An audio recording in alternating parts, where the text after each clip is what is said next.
Order. Question number 11, Ria Bond. Thank you, Mr Speaker. My question is to the Minister of Communications and asks, does she stand by all her statements? The Honourable Mr. Amy Speaker. Adams. Yes, in the context they were given. Supplementary. Supplementary question, Ria Bond. Does she stand by her statement yesterday on broadband speed that, and I quote, so the residents of Southland should be very grateful that at least this government is addressing it, something that Labor failed to do? The Honourable Amy Yes. Adams. Supplementary. Supplementary question, Ria Bond.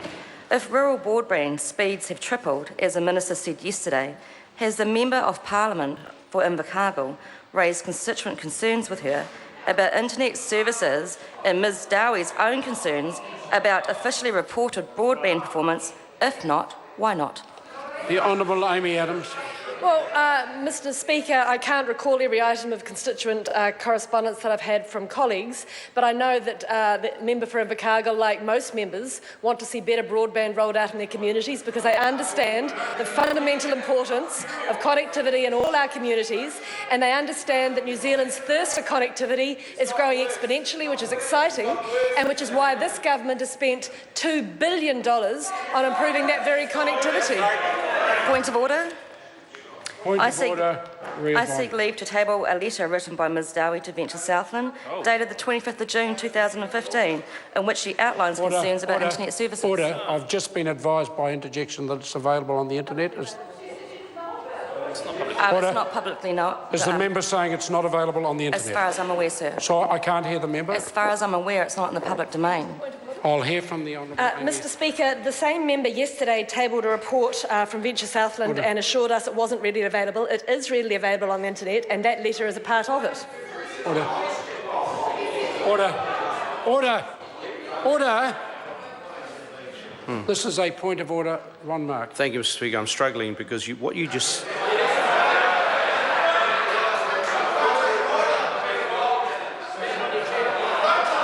Because what you Order. just said Order. was that... Order.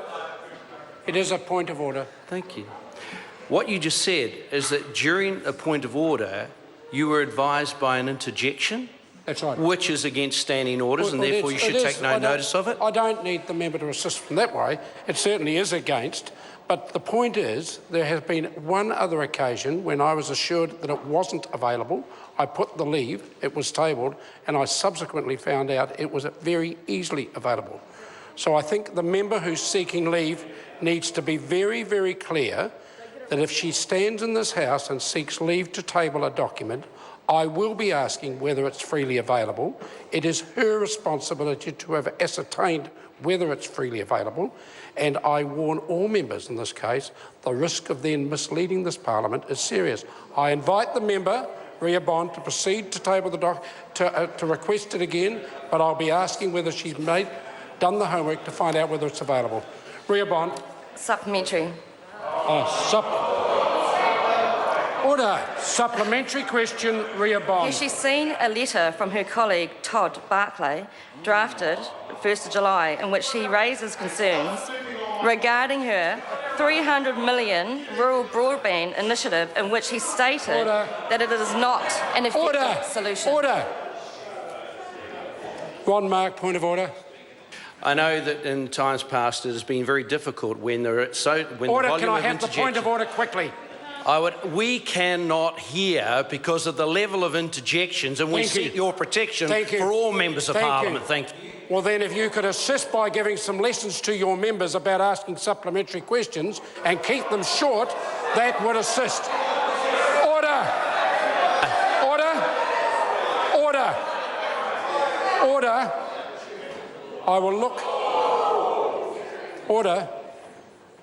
I didn't hear the interjection, which is possibly just as well. I invite the member, Ria Bond, to ask her supplementary question. Keep it concise, and I expect silence from my right-hand side whilst the question is asked. Ria Bond, supplementary question. Has she seen a letter from her colleague Todd Barclay, dated 1st of July, in which he raised concerns regarding her $300 million rural broadband initiative, in which he stated that it is not an effective solution? Honourable Amy Adams. Mr Speaker, yes, I have seen the letter and I don't believe that that member's categorisation of it is correct at all. What he is doing is supporting the pitch for a new solution under RBI2 and making the point that providers in his electorate want better connectivity, and this government agrees, and that's what we're doing. Question number 12, Kevin